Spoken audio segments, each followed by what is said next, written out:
jutaan orang meninggal, bahkan mungkin per tahun, mungkin per bulan, karena kebodohan, bukan karena kejahatan. 13 April kemarin satu-satunya mungkin salah satu presiden yang dijemput dan disopir pribadi oleh presiden setempat, men. Nah, itu hanya terjadi di Presiden Indonesia Prabowo Subianto. Ya, presiden kita luar biasa. Turun ke Yordania disupir langsung oleh presiden atau pimpinan negara Yordania, Raja Abdullah II. Luar biasa. Dijemput di bandara, dikawal khusus, dijemput dengan jet-jet tempur, men.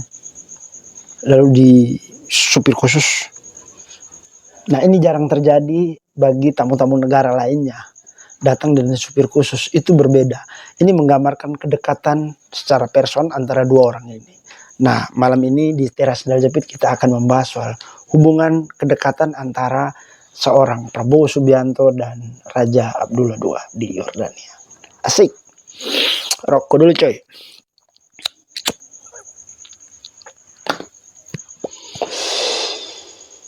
Nah, banyak banget. Tentu kita semua tahu bahwa pada tahun 1998 seorang Presiden Prabowo Subianto mendapat masalah yang cukup serius.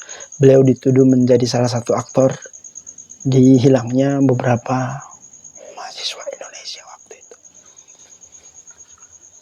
Dan Yordania adalah salah satu tempat di mana beliau pergi berlibur, entahlah, ke sana. Dan dia pernah ditawari status kewarganegaraan sebagai warga negara Yordania. Nah, ada pepatah atau hukum perang gurun, orang bilang. Kalau sahabat itu sudah seperti saudara. Ya, itu filosofi Timur Tengah.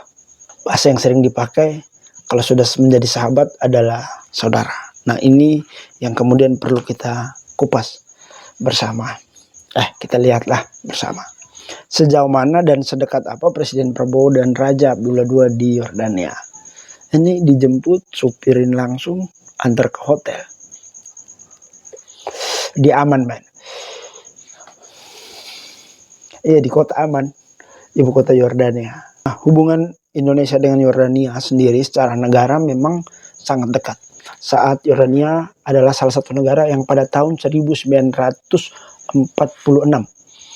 itu adalah salah satu negara yang mengakui kemerdekaan Republik Indonesia di saat Indonesia sedang berjuang melawan agresi militer Belanda untuk pengakuan secara formal bahwa Indonesia telah merdeka.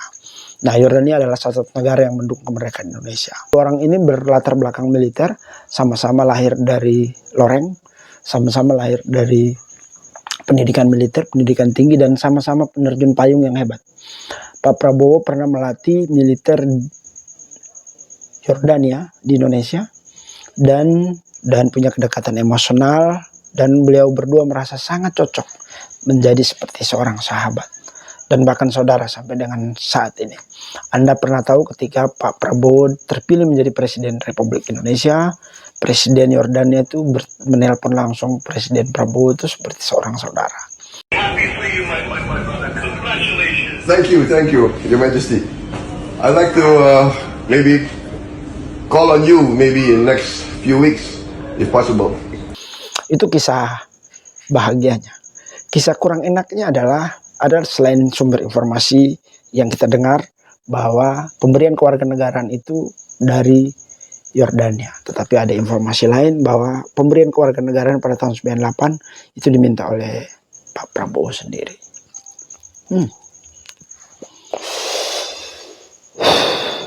Dan dengar-dengar Pak Prabowo pada tahun-tahun itu saat beliau keluar dari Indonesia diizinkan oleh Pak Wiranto waktu itu dan Pak Habibie untuk mengizinkan Pak Prabowo keluar dari Indonesia, ya, untuk urusan keluarga.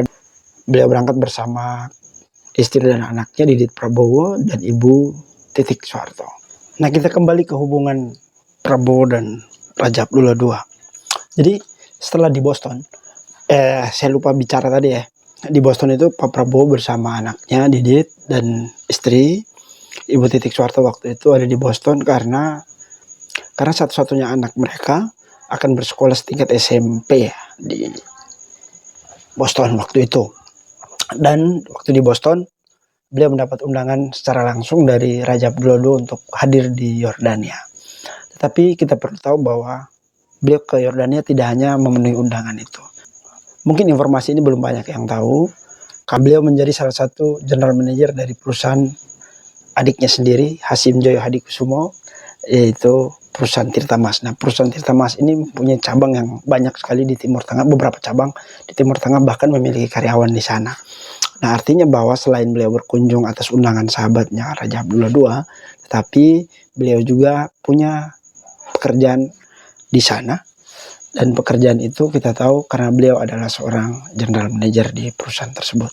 Nah, entah apa dan bergerak seperti apa nanti kita bahas di rubrik yang lain. Lanjut kita akan bahas lebih detail lagi bagaimana awal pertemuan antara Pak Prabowo dan Presiden Yordania atau Raja Abdullah II ini. Kisah ini pada tahun 1995. Nah, waktu itu Raja Abdullah sempat datang ke Indonesia untuk bertemu dengan mantan Presiden Indonesia yang saat itu belum presiden, teman-teman. Namanya Burhan Yusuf Habibie.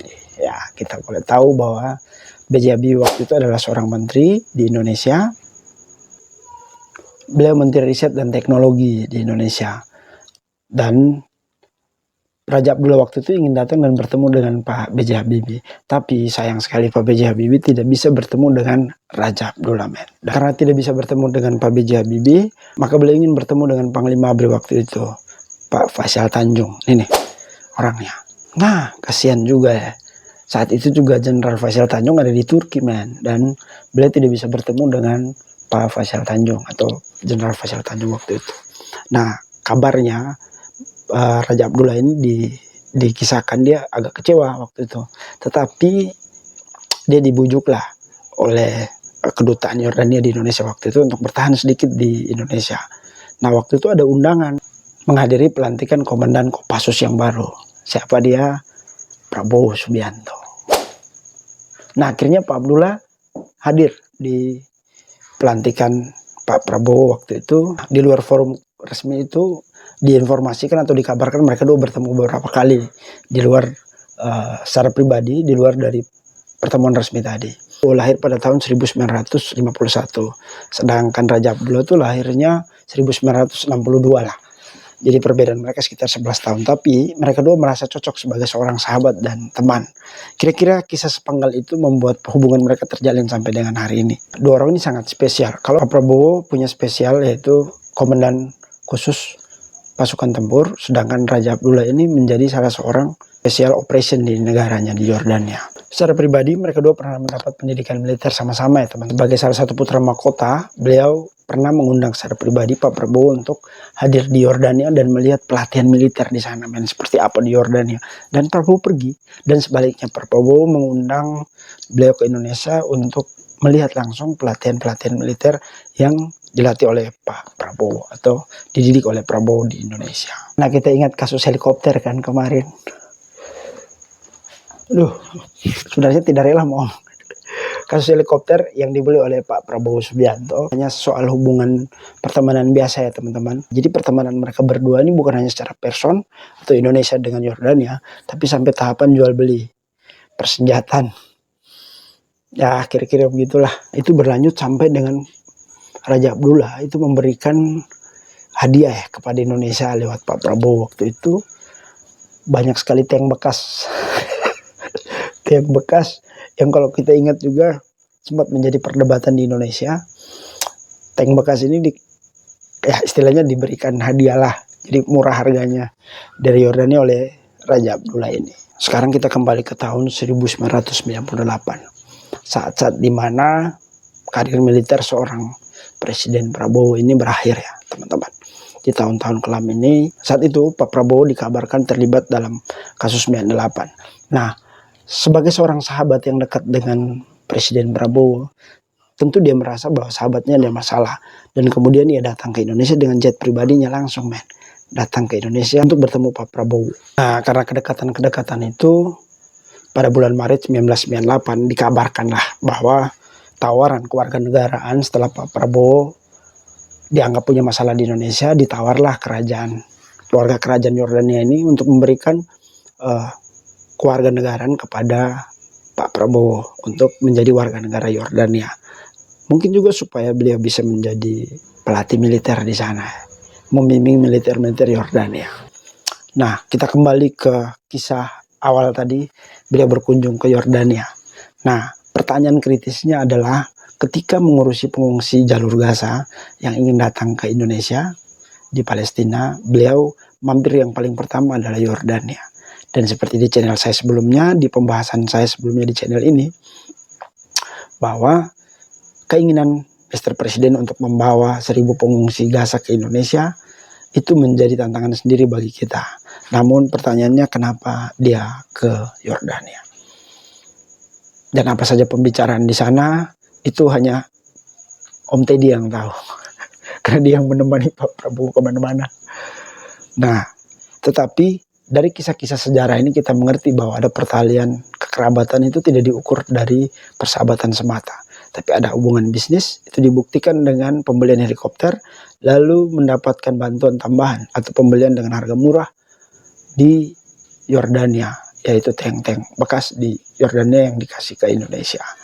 Yang kedua, Pak Prabowo waktu itu berkunjung pada tahun-tahun itu di Yordania sebagai general manager dari perusahaan adiknya Hasyim Joyo Hadikusumo.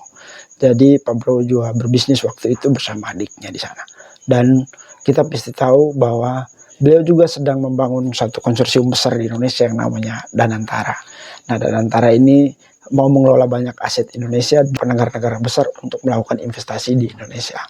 Nah, hal ini terjadi dengan niat besar beliau sampai mau mendatangkan 1.000 pengungsi di Gaza, Palestina.